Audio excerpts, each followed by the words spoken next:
Hello, and welcome to Signs of the Times. I'm Shira, and I'm a frequency catalyst here to support the evolution of the human race. I'm joined by my co-host George, who will share our vision for this radio show, coming up next. Aloha, everyone. Our intention with Signs of the Times is to open a portal of conversation where way showers, light bringers, and life visionaries, catalysts for change in other words, can share their insights, wisdoms, and tools with listeners like you so that we may all collectively raise our frequencies and thus bring forward loving, powerful change and help a new earth spring forth. The time is now. Join us and discover how you can make a difference. Enjoy the show.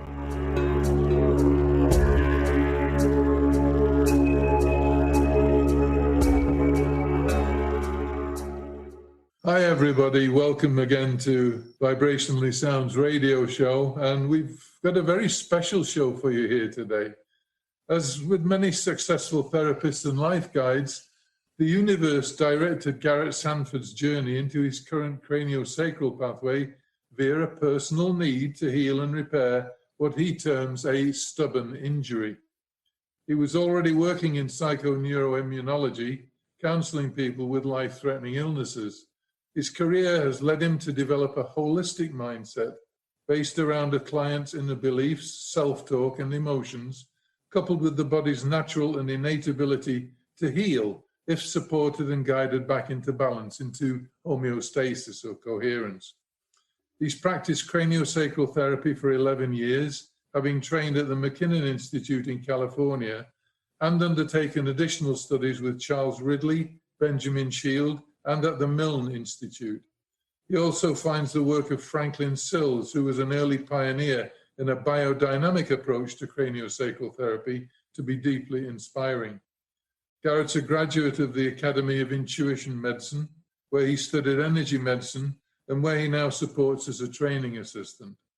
He's certified by the California Massage Therapy Council and is a member of Associated Bodywork and Massage Professionals. He is also a delightfully well-rounded, thoughtful, and gentle spirit, and we're so happy to welcome him to the show. Garret, welcome. Thank you. I'm happy to be here. And on a simpler note, with all of the details, you have a very full life going on over there. I would like to just add to the fact that where we met Garret was actually, he is one of the members of an international intention experiment group that we run. And from my heart, I just want to say that I have been touched since the day that I met you, Garret, with your calm, strong, peaceful nature, that you just hold a space in the group that is just so powerful and so beautiful. And I'm grateful. I'm grateful to have you in that group, and I'm really excited to have you on the show today. My question is just based upon what you've just said. Was it always like that calm, tranquil demeanor, or is that an acquired skill over the years? And that's asked as a personal question. I've always been sort of a recluse, a lone wolf, so I don't mind spending time by myself. But I have to say, in my earlier days, I was, just as a normal young man, just coming up through trying to experiment with the world and how it works and travel as much as I could, because I was always interested in other cultures, other races. It's like, well, how do you do something? It was just this genuine curiosity of wanting to understand the world and the people that were in it. It was after my first trip to India, where I was a nurse's aide over Christmas of 1992, that I really learned what service was all about. And that seemed to really bring an internal focus into my life and a sort of a realignment of what I really wanted to do and what was really meaningful. Mm-hmm. And so that's what we have today. And so I'd like you to kind of tie in for me, kind of clarify for me, the trip for India. Did that happen after this injury that you had, before the injury? And can you speak a little bit about the injury and how you came through that and what it taught you? Yes, of course. The injury happened it happened before I went to India in 1992. I had, I've been going to a gym since I was in my 20s, and I pulled a muscle in my back, weightlifting. And at that time, I had a masseur for like 14 years who really knew my body, and he couldn't even get it out.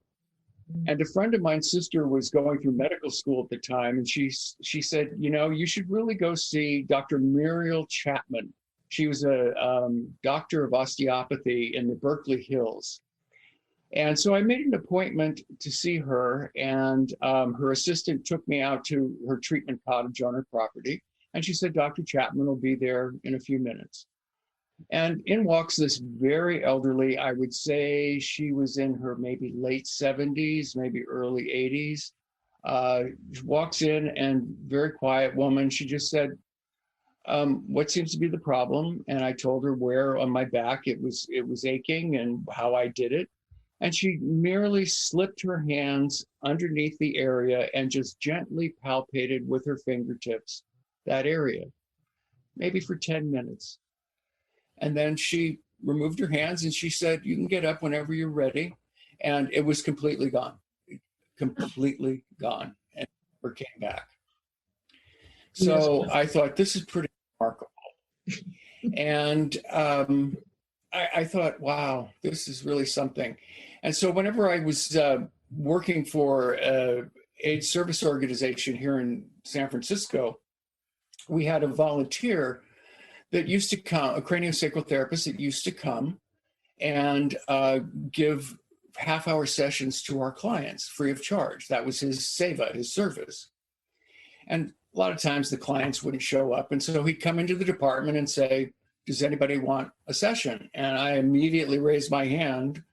And so I would go in there, and for a half hour, I mean, the second he put his hands on me, it was like pushing an elevator button down to 3 stories below in a sub-basement. I immediately decompressed. And it was a pretty stressful job. And then, after 30 minutes, I had to get up and turn off my computer and go do a outside support group. So I had to get back on the horse all of a sudden. But it was really remarkable every single time that happened. So back in 2008, when we had the financial crash, this agency was supported by federal dollars. And so all of those dollars went away, and I was one of the higher paid staff members. And so I lost my job.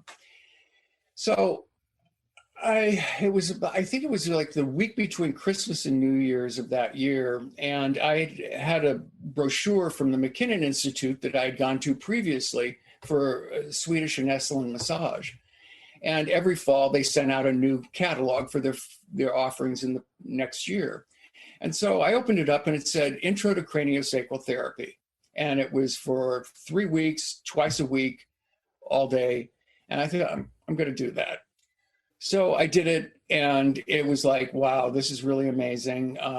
One of the teachers said, you're like a duck to water with this, and you have to continue.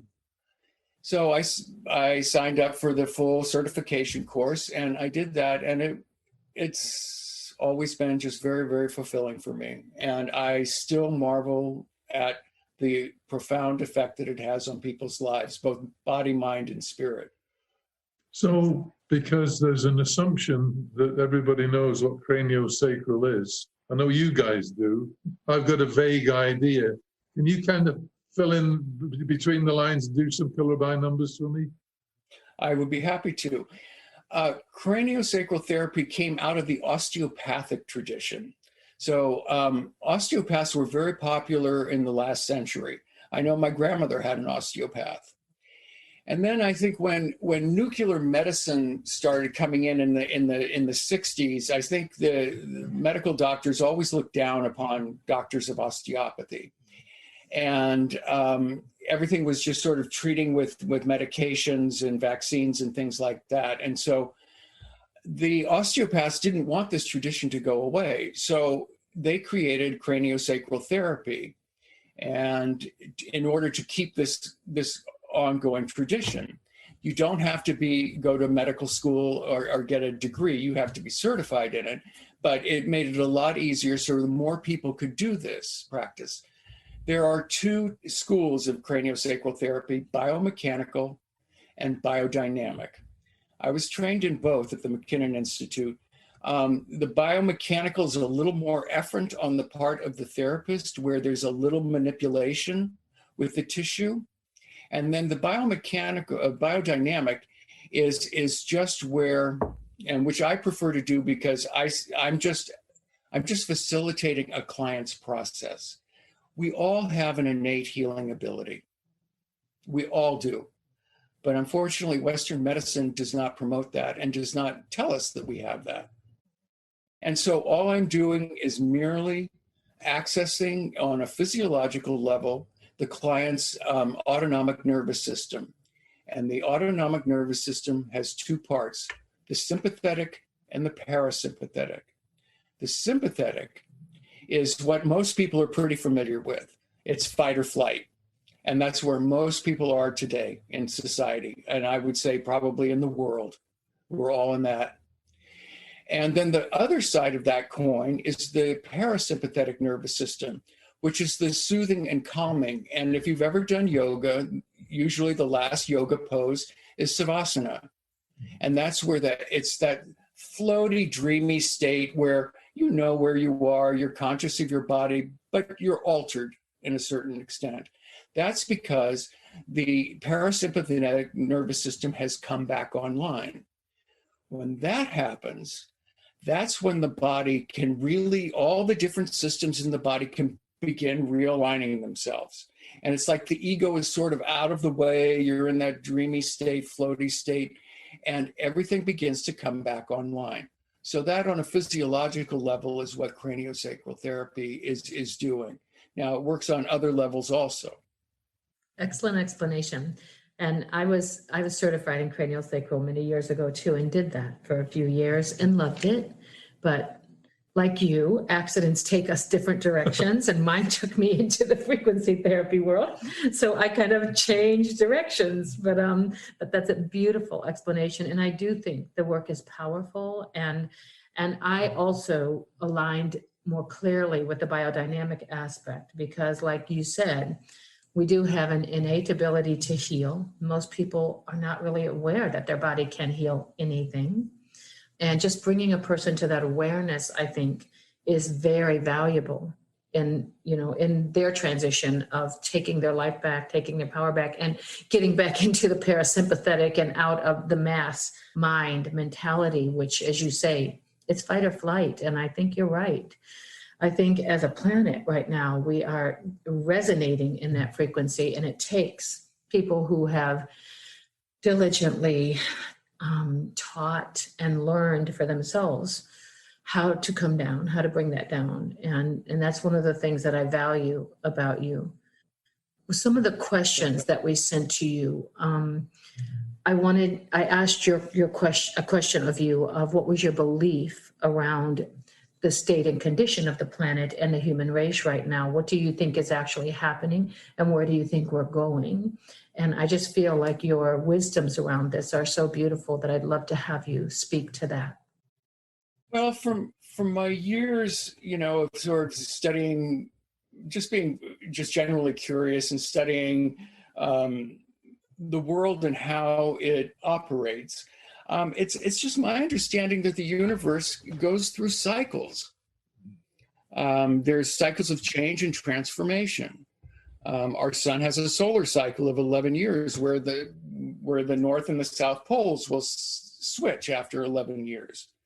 And, there have been much longer cycles documented. The ancient Hindus and the Tibetans believed in much longer cycles. The Hindus call them yugas. Like we've come out of the Kali Yuga, which is the darkest, basest, lowest vibrational era, and we're coming into the golden age now, which is the next cycle.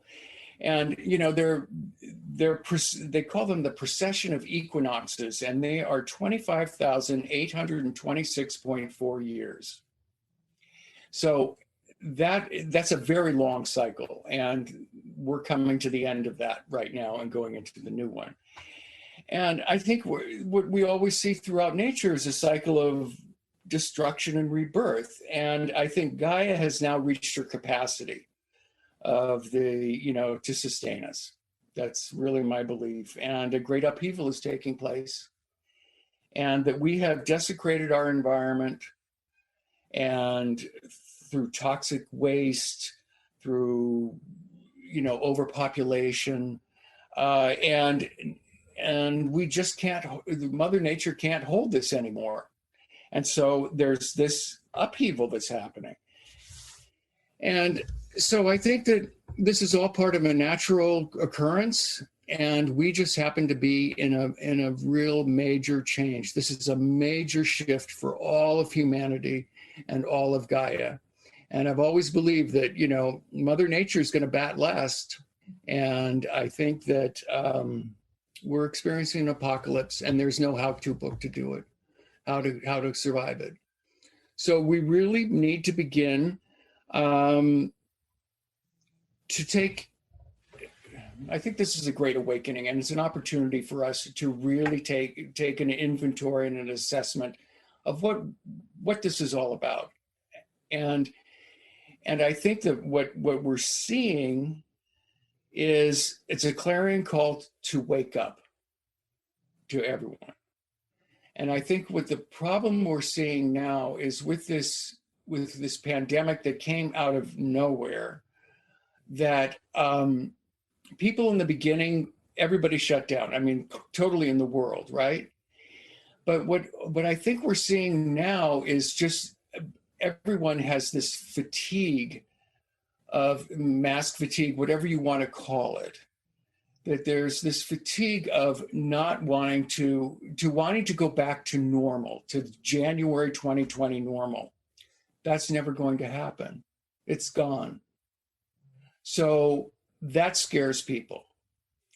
And I think people that have been quarantined in their house and just, sort of limited to their movements, for a while it was okay, but then, I think people got really upset about being told what to do.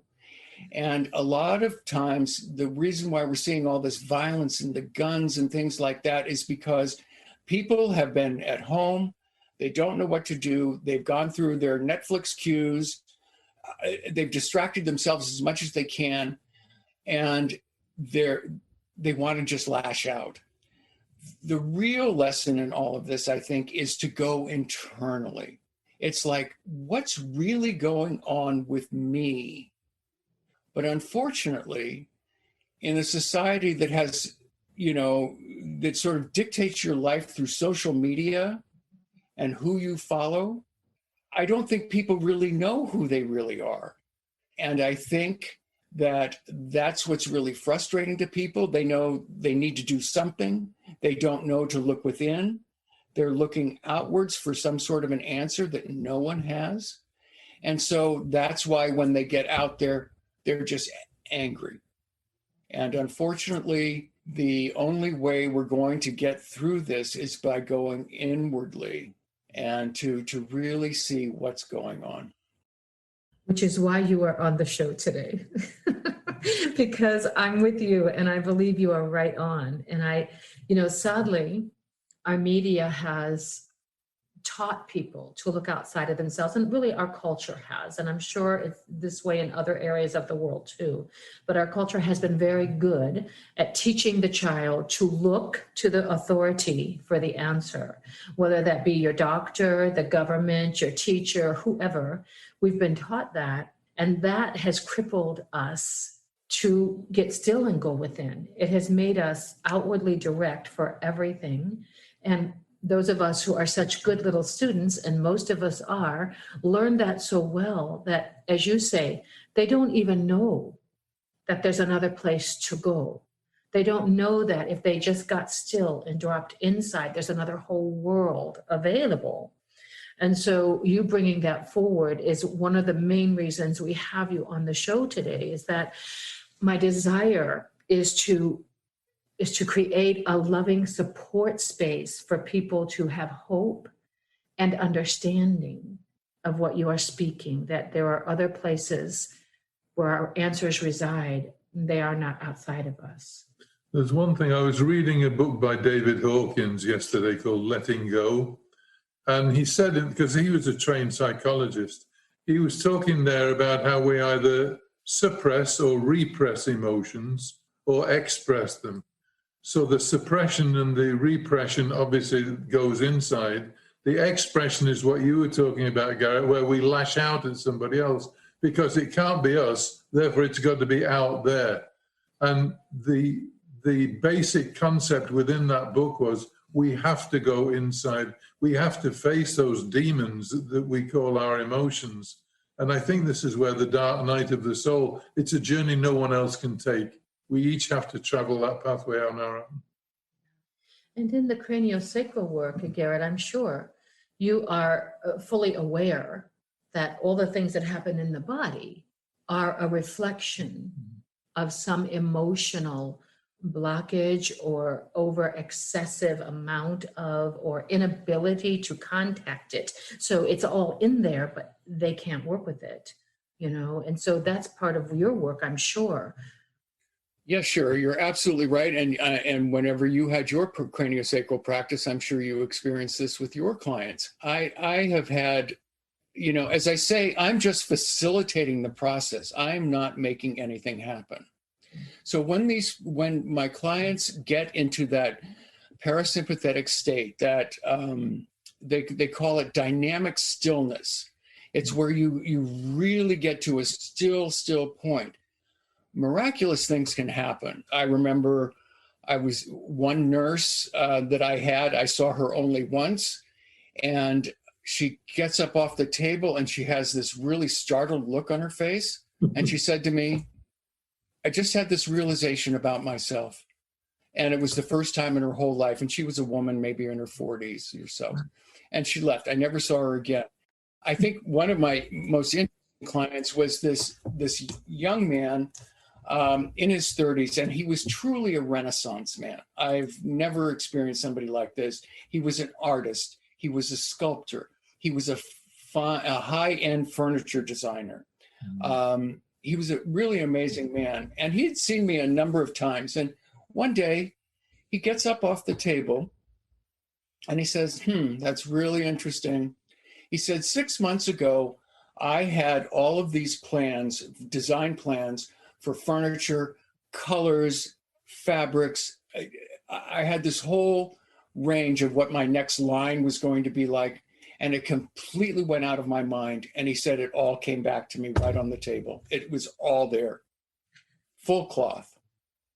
So it's when you get to those deep states, other parts of yourself can be accessed. And it's quite remarkable. It really is. Would you guys agree that one of our biggest challenges as a human species is the fear that we feel because we're so ill-advised, ill-trained, ill-taught, and so unaware of what is possible with the human mind, the human energy field, relative to what we've been raised with as children? That's one of the biggest things. We're back to the only thing we have to fear is fear itself. I agree with you, George. I'm concerned of how younger generations are growing up without any sort of spiritual foundation. And I mean, I was reared Roman Catholic, and I had all Catholic education through grammar school, high school, and college. But I was I wasn't a rebellious kid, but I was one that always sort of questioned things. And I remember I was like 7 or 8 years old. And if you're familiar with the Catholic tradition, there's something that they called, penance and confession. You have to go to a confession. You have to express your sins to a priest in a black box, and it's all dark. And the little 8-year-old thought, oh, wait a minute. Why do I have to go into this dark box and tell my sins, which all of 8 years old was I pulled my sister's hair and I talked back to my mother. It's like, why do I have to tell somebody else that when I have a direct connection with God and I have an open dialogue? It just did not make sense to me. And so I thought, well, forget this.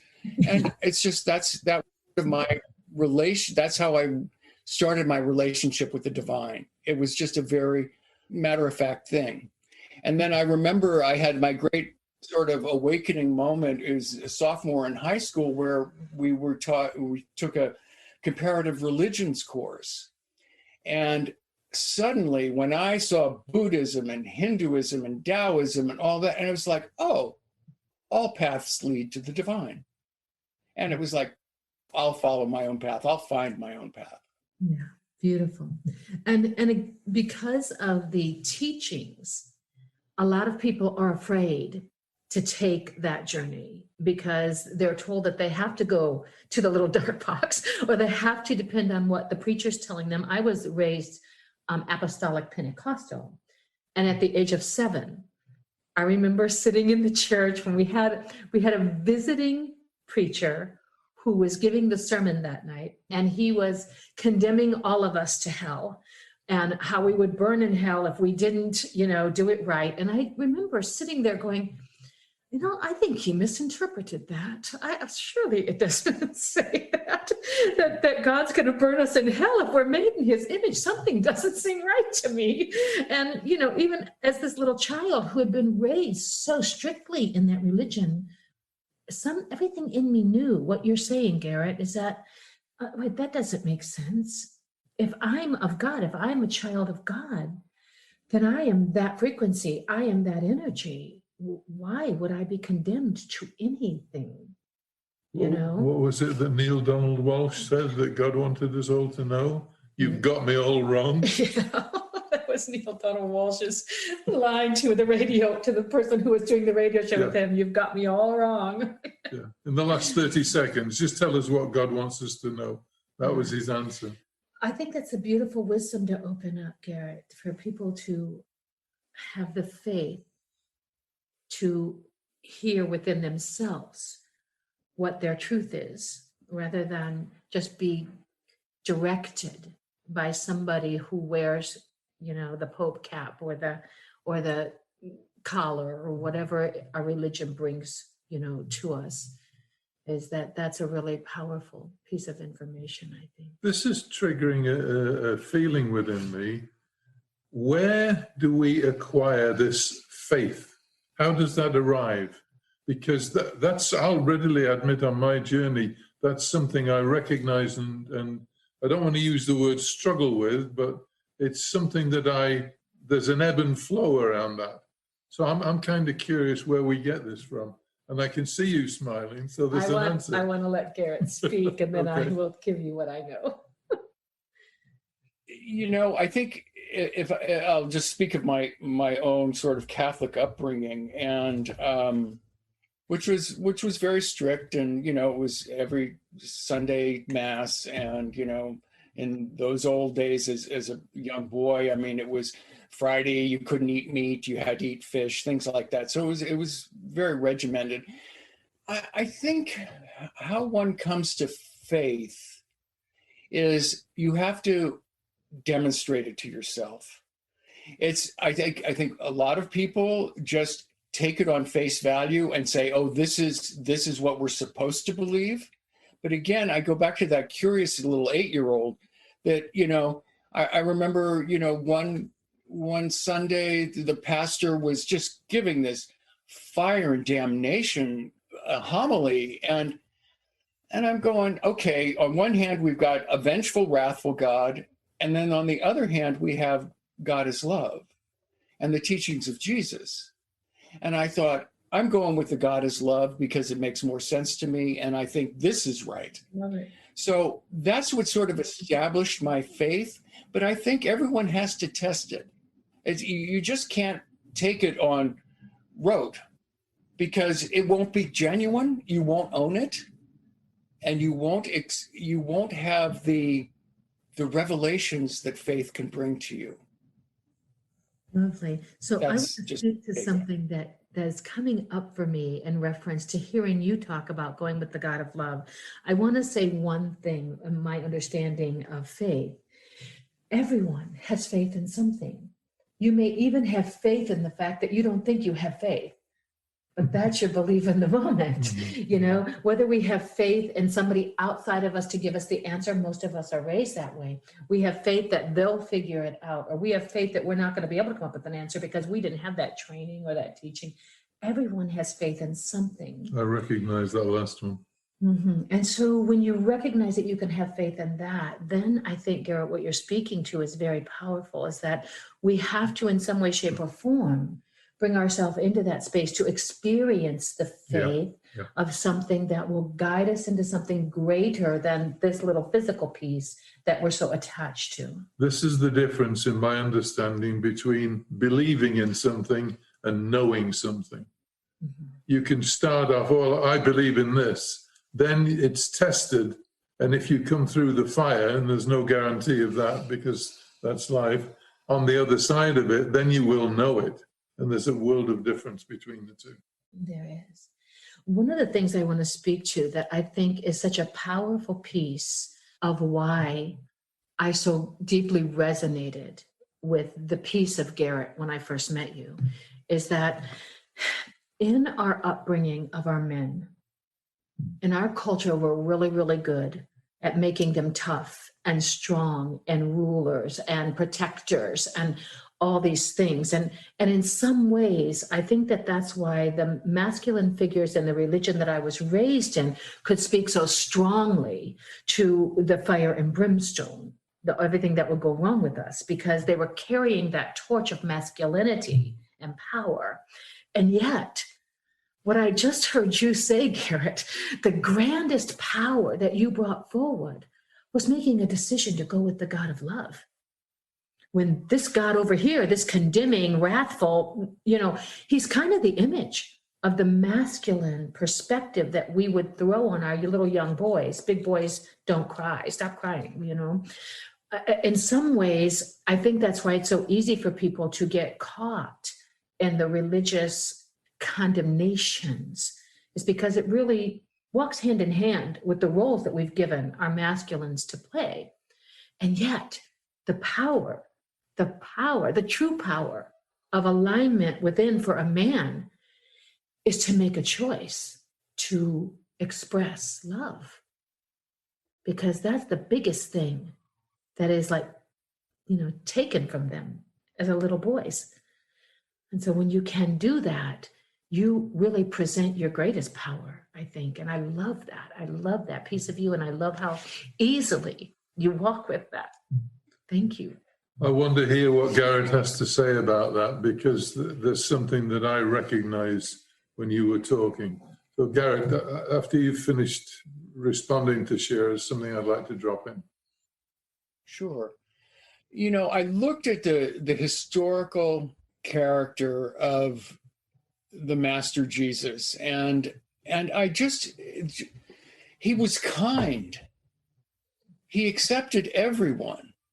He only, well, if we go with the Bible interpretation, the New Testament interpretation, I mean, it's like he only got pissed off once, and it was the money changers in the temple, right? I'm sure he had other times. I mean, he was human also. You have to remember that. But he was always kind, and he embraced people. And what I think is really wonderful about his life was that he brought women in as his disciples. He had his female disciples that were out there preaching. So he was so inclusive, and he didn't shun anyone. And that just really resonated with me. And that has sort of been a guiding principle in my life. It's just like, don't be judgmental. And that speaks to my curiosity in the world. And it's like, well, how does this culture work with it?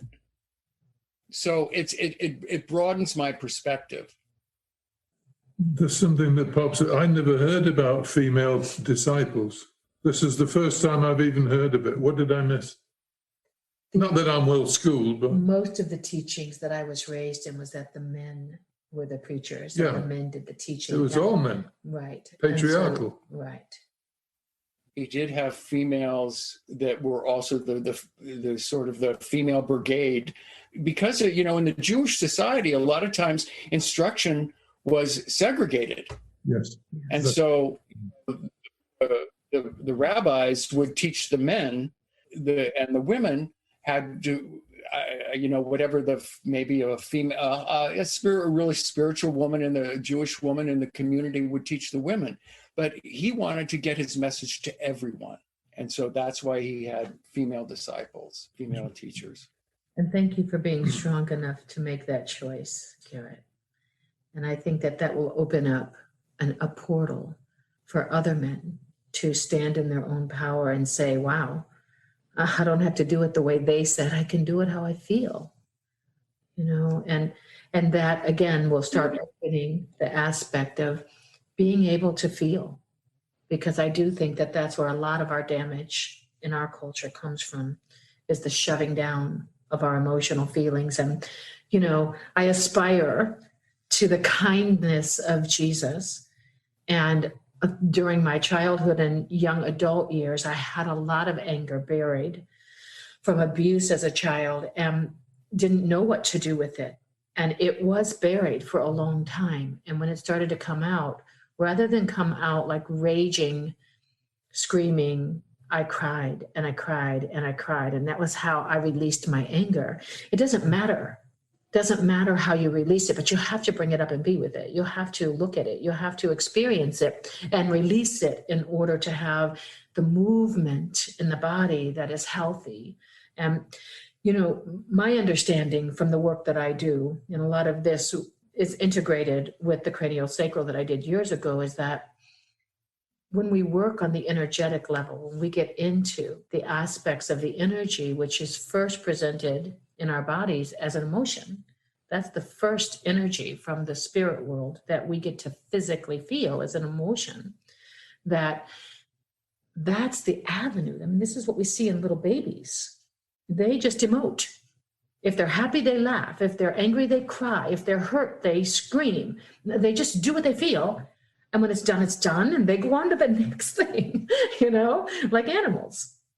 And I feel like if we do that, we're much healthier. We're much healthier.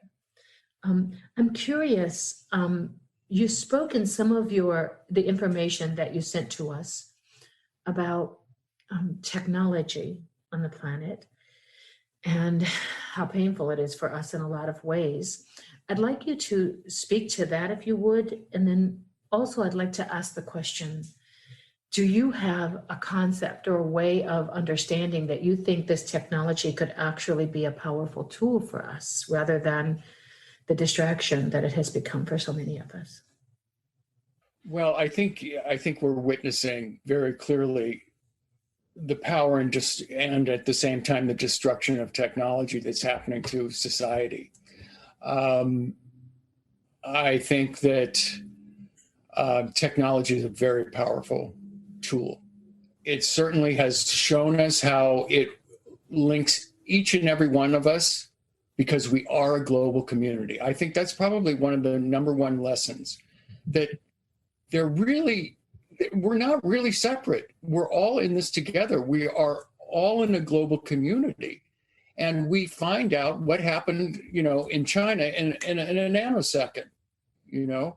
So I think we need to get out of the perspective of it's every man, woman for themselves, and really start taking a holistic approach of it's like we're all connected, we're all in this together.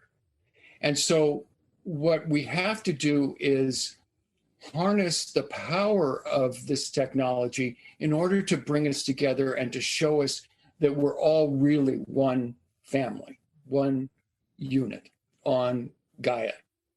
I think there are always going to be, I mean, this planet is a planet of duality, you know, up, down, back and forth, right and left, dark and light. And I think that there is definitely powers of darkness that are afoot here and that are using this technology in very, very hostile and controlling ways.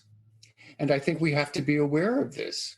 And this is why I think it's important for parents to teach their children. I mean, really have some guidelines as to how much technology is in their lives. Unfortunately now, I mean, here in the United States, and I would probably say all over the world, suddenly technology is up front, and that's how kids are learning. This is what school is all about.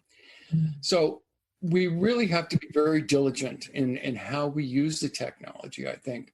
Personally, I'm not on social media. And I think that this is adding to the fear and the cacophony that's out there, is that everybody's got an opinion about something. And so they just spew it out there. And people that aren't discerning is say, wait a minute, I'm going to research that. I don't know whether that's right or not. I think they're just taking it all in. People are becoming totally overwhelmed by it and paralyzed. And again, it goes back to what we talked about earlier. They're looking outside for the answers in their Facebook or whatever community they're in, and not going inside saying, okay, what's really best for me? What do I need? What the tools do I need right now to face this pandemic and what the world is going to look like? So I think it's a double-edged sword. It really is.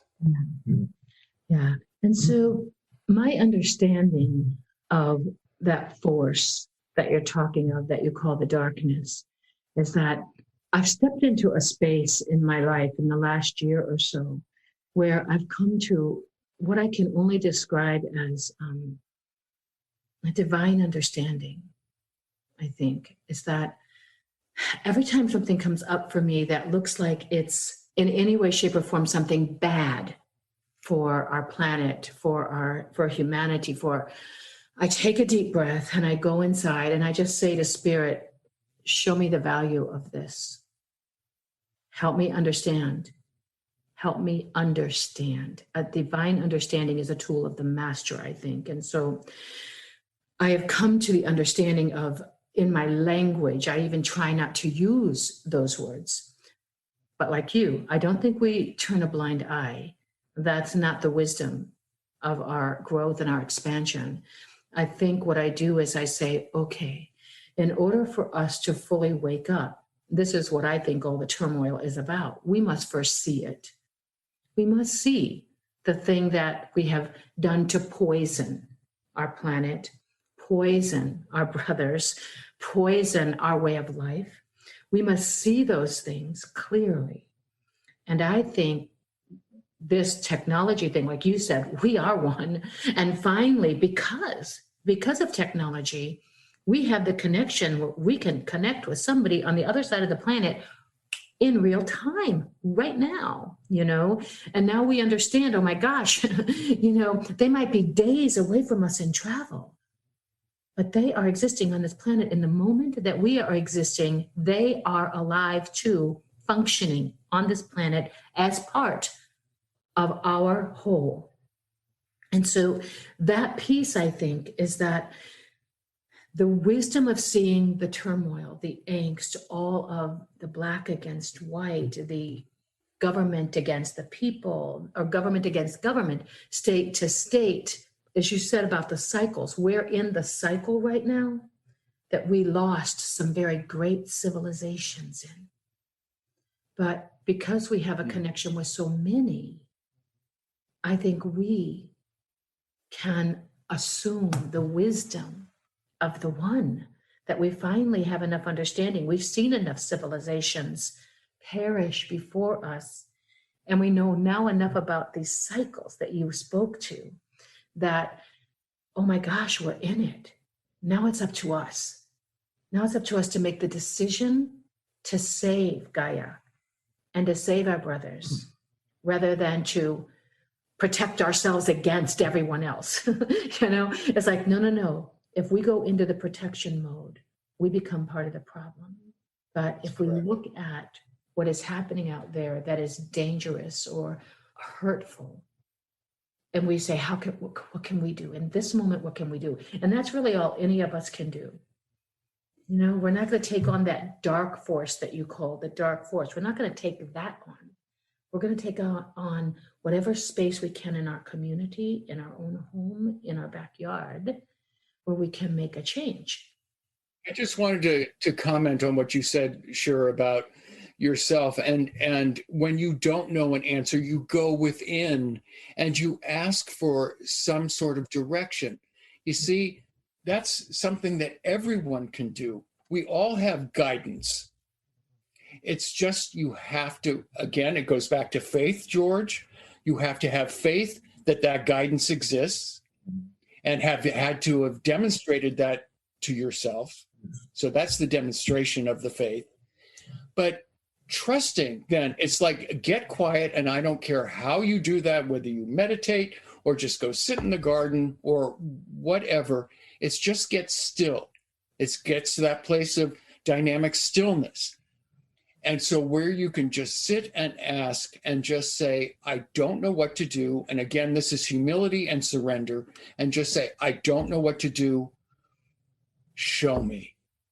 And when you say that sincerely, with an open heart and a sincere heart, what happens is the answer comes, and it really does. I mean, it's there. And what I have found whenever, and Shira, you can tell the audience exactly how you experience it, but when I found that how guidance comes to me is, it's usually, it's very short. It's never in paragraphs or long sentences. It's one or two words. It's very succinct. And it has a voice and a power that it's I know it's not me. It's definitive. And so those are and then you begin experimenting with this. This is how you develop your faith in this guidance, is that, oh, that was the right advice. That was the right thing to do that I was guided to do. And then so you build upon that, and it builds a confidence. And then you say, okay, I know I can trust this guidance. And now I have a tool when I don't know what to do, when my ego is trying to tell me to do something and it doesn't feel right, go for the guidance. And you've demonstrated it. As you were speaking, I was writing down a question I wanted to ask, and you just carried on and answered it. So I'm so grateful for your intuitive connection there.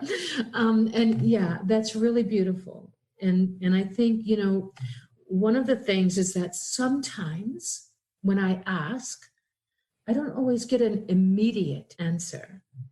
And that was because I have spent years cultivating patience. And sometimes Spirit would just say, yeah, how long can you wait for this answer? Not because like, give it to me now. I'm asking. You know, it's like when you're in that kind of a space, you're not quiet and you're not ready to hear. You know, when you want the answer right now, you're not quiet yet. And that was something that I had to learn.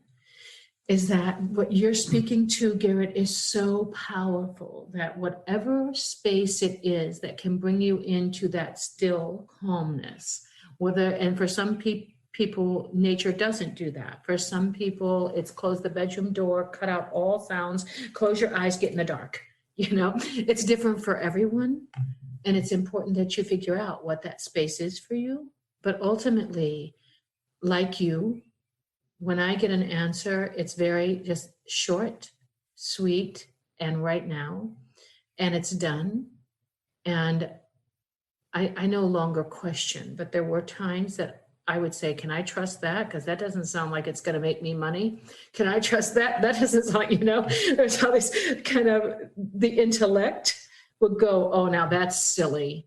Your mother told you you'd never make money doing that. It's like, don't use your voice. That'll just get you in trouble. And so sometimes my ego would question, but like you said, if you will try it out, if you will say, okay, fine, it doesn't make a lot of logical sense, but I'm gonna go with that. One, it doesn't create angst for me in any way. It's not gonna hurt anything. And when I ask the question, how do I feel about it? Ooh, I really feel pretty good about it. That's the other thing for me. When Spirit speaks to me, there's never confusion. or questioning when I sit with it in my body. It just is right. I feel right. And so even though my logical mind can't filter it, I still will go with it. I want to comment something about what you said, Shira, about patience being something that was a challenge for you. All my life, that's my number one thing. I've always been impatient. God help us. You know, I grew up in Marin County, and the saying is, "I want it all now." But one thing that I did learn regarding you asking the question and then there might be a delay in the reaction.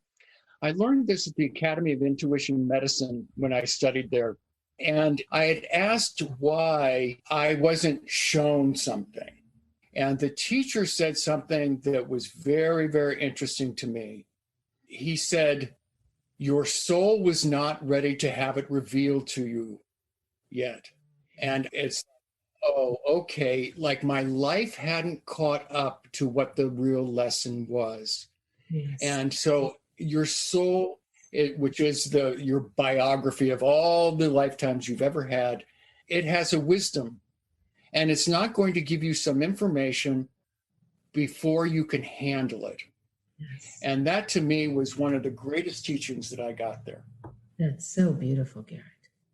It's so frustrating because I must be waiting for a damn long time. I love it. Shoot. Oh, it's all good. It's all good. Okay, so there were a number of things that I had originally sent your direction. One, I posed some questions about the human evolution. And do you believe that that is actually happening? Are we here in the process of evolving? And if so, what does that mean to us right now? Where do you fall in that? What are your thoughts about it? And what wisdoms might you have to bring forward to people in reference to these evolving spaces that we are in? Yes, I believe there is a evolution that's going on. I think humanity there have been great cultures that, as we've spoken of before, that uplifted humanity, and then there was some sort of destruction of that society, and another one arose. And again, so this is back to the cycle thing. I think now. I think the patriarchy, the male-dominated world, that's got to go. I mean, clearly it hasn't worked. And now is time for the divine feminine to really arise. And I think that we're seeing that. And even in this pandemic, I'm encouraged to seeing, so many women coming into the forefront here. I mean, when the early stages of the pandemic, I mean, it was the female world leaders that were having the best success. Jacinda Ardern in New Zealand, and Angela Merkel, and Nicola Sturgeon in Scotland. They brought their communities, like a good mother would do, is gathering her children around and protecting her family. So these were female leaders that were really having the greatest effect on this disaster. So I think, and what we're seeing now, I mean, with more and more women here in the United States that are running for Congress or running for Senate, and with Kamala Harris, I mean, hopefully a vice president, I think we're seeing this shift because the male-dominated paradigm is just not working anymore. And we need the upliftment and the tend and befriend nurturing of a female aura to move us forward. I want to jump in here because it takes me back to something that I was going to bring up, where Shira mentioned about the gentleness that she felt from you, Garret. This is a personal thing for me, but this is going back to childhood. I always felt, the only word I can think of is unsafe around males.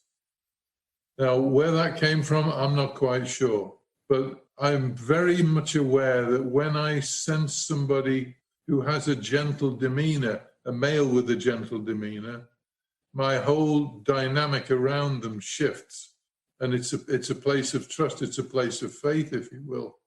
So when we talk about the way humanity is evolving now, my own personal sense is, yes, the patriarchy, this dogged, determined alpha male concept has got to go by the way. We've tried it for thousands of years and it isn't working.